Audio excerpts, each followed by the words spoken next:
ఓం నమో వెంకటేశాయ. శ్రీమహాగణాధిపతయే నమః. శ్రీరామకృష్ణగురవే నమః. ఏకో నైకः సవః కః కిం యత్తత్పదమనుత్తమం లోకబంధుర్లోకనాథో మాధవో భక్తవత్సలః.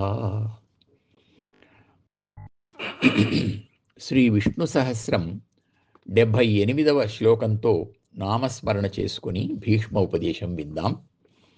సుదర్శనుని కథలో అగ్నిదేవుడు బ్రాహ్మణ రూపంతో వచ్చి క్షత్రియ కన్యను వివాహం చేసుకోగా, వారి సంతానమైన సుదర్శనుడు మొదట రాజై క్షత్రియ కన్యను వివాహం చేసుకుని రాజ్యాన్ని వదలి పర్ణశాలలో జీవిస్తూ ఉత్తమ లోకాలను పొందాడు అన్న విషయాన్ని ధర్మరాజు విని,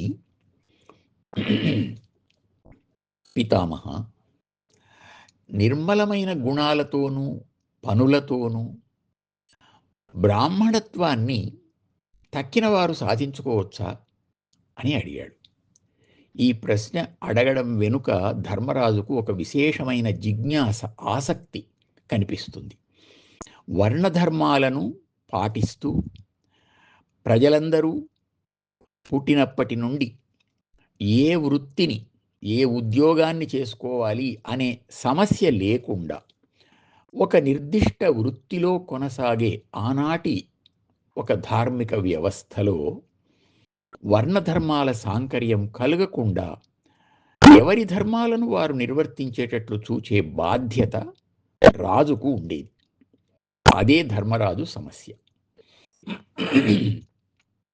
సుదర్శనుని కథలో అగ్ని, జలం ఇలా ప్రకృతి శక్తులతో దేవతా సంబంధమైన వ్యక్తుల కథ గనుక అది అసాధారణమైంది.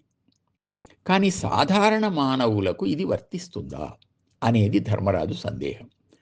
దీన్ని అర్థం చేసుకుని భీష్ముడు ఇలా వివరించాడు. ధర్మనందన, పూర్వం మతంగుడు అనేవాడు తన గుణలోపాన్ని తెలుసుకొని తపస్సు చేసి బ్రాహ్మణత్వాన్ని సాధిస్తాను అని ఎంతో ప్రయత్నించాడు. కానీ ఆ జన్మలో అది సాధ్యం కాలేదు. అప్పుడప్పుడు ఇంద్రుడు వచ్చి తగదు అని చెప్పినా అతడు వినలేదు. చివరకు శరీరం పడిపోయే దశలో మళ్ళీ ఇంద్రుడొచ్చాడు. నీవు చండదేవుడు అనే పేరుతో గంధర్వ రూపంతో పతివ్రతలైన ఉత్తమ స్త్రీలు వ్రతాలు చేసుకునే చోట ఉంటూ సంతోషంగా జీవించు అని వరమిచ్చాడు అని భీష్ముడు చెబుతూ ఉండగా, ధర్మరాజు, విశ్వామిత్రుడు ఈ జన్మలోనే, అంటే ఆ జన్మలోనే బ్రహ్మర్షి అయ్యాడు కదా, అది ఎలా సాధ్యమైంది అని అడిగాడు. భీష్ముడు చెప్పసాగాడు. విశ్వామిత్రుని జన్మ రహస్యం ఒకటి ఉంది. గాధి అని ఒక రాజు అతని కుమార్తె అయిన సత్యవతిని రుచీకుడు అనే ముని వివాహం చేసుకున్నాడు. బ్రాహ్మణ సంతానం కోసం సత్యవతి, క్షత్రియ సంతానం కోసం ఆమె తల్లి ఆరాటపడుతున్న సమయంలో రుచీకుడు తన తపోబలంతో 2 వేర్వేరు హవిస్సులను సిద్ధం చేశాడు. మొదటిదాన్ని సత్యవతిని తీసుకోమని, రెండవ దాన్ని ఆమె తల్లిని తీసుకోమని చెప్పాడు. విధి వైపరీత్యం వల్ల పొరపాటుగా వారు హవిస్సులను తారుమారు చేసి తీసుకున్నారు. రుచీకుడు దివ్య దృష్టితో దీన్ని గ్రహించి సత్యవతితో, నీకు క్షత్రియుడు జన్మిస్తాడు అని చెప్పగా ఆమె ఆందోళన పడింది. ఆయన కరుణించి, నీ కుమారుడు బ్రాహ్మణుడై మనుమడు క్షత్రియ ధర్ముడవుతాడు అని వరమిచ్చాడు. ఆమె కుమారుడు జమదగ్ని బ్రాహ్మణుడయ్యాడు. మనుమడు పరశురాముడు క్షత్రియ గుణంతో సంచరించాడు. సత్యవతి తల్లికి విశ్వామిత్రుడు జన్మించాడు. అతడు బ్రాహ్మణ హవిస్సు ప్రభావంతో జన్మించాడు గనుక ఆ జన్మలోనే బ్రహ్మర్షి కాగలిగాడు అని చెప్పగా, ధర్మరాజు, వీతహవ్యుడు అనే రాజుకు కూడా బ్రాహ్మణత్వం కలిగింది అని విన్నాను. ఆ విశేషం తెలియజేస్తారా అని సవినయంగా అన్నాడు. భీష్ముడు చెప్పసాగాడు. వీతహవ్యుడు వత్సదేశానికి రాజు. అతనికి 100 మంది కుమారులు. బలగర్వంతో వారు కాశీరాజ్యాన్ని ముట్టడించి ఆ రాజును, ఆ తరువాత అతని కుమారుడైన సుదేవుణ్ణి కూడా సంహరించారు. సుదేవుని కుమారుడైన దివోదాసుడు రాజు కాగా వారు మళ్ళీ దండెత్తారు. అతడు పారిపోయి భరద్వాజ మునిని ఆశ్రయించి పుత్రకామేష్టి చేసి ప్రతర్దనుడు అనే పుత్రుణ్ణి పొందాడు. అతడు సద్యో యవ్వనుడై ధనుర్విద్యను సాధించి వత్సదేశం మీదికి దండెత్తాడు. వీతహవ్యుని 100 కుమారులను తుదముట్టించాడు. పారిపోతున్న వీతహవ్యుని వెంటబట్టాడు.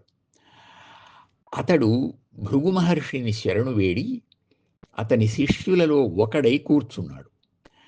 ప్రతర్దనుడు అక్కడికి వెళ్ళి అతన్ని గురించి అడగగా, ఇక్కడ అందరూ బ్రాహ్మణులే అని అతన్ని రక్షించాడు ఆ ముని.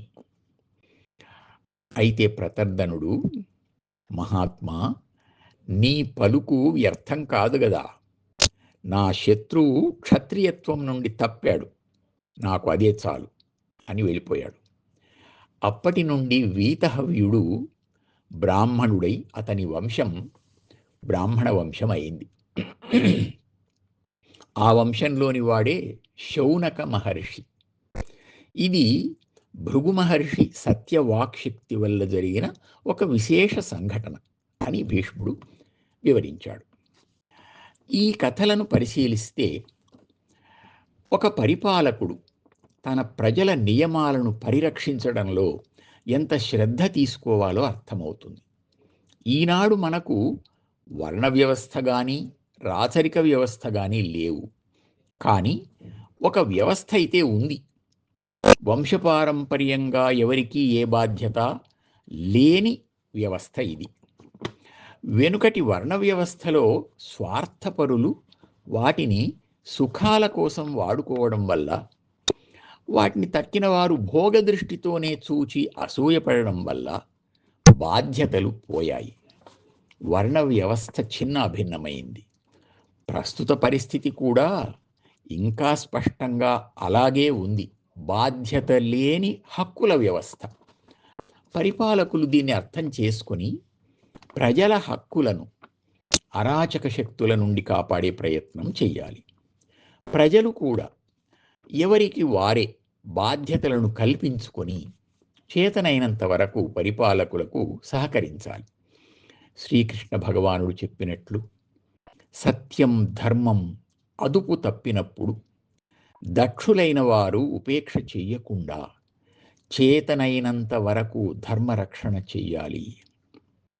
సారపు ధర్మమున్ విమల సత్యము పాపము చేత బొంకుచే పారము పొందలేక చెడబారినదైన వ్యవస్థ దక్షులెవ్వారలుపేక్ష చేసిరి అది వారల చేటగుగాని ధర్మనిస్తారకమయ్యు సత్యశుభదాయకమయ్యును దైవముండెడు.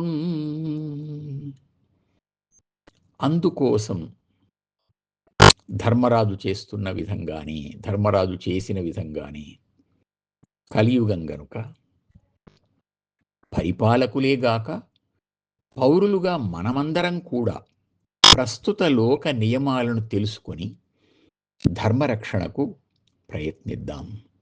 ఓం నమో వెంకటేశాయ.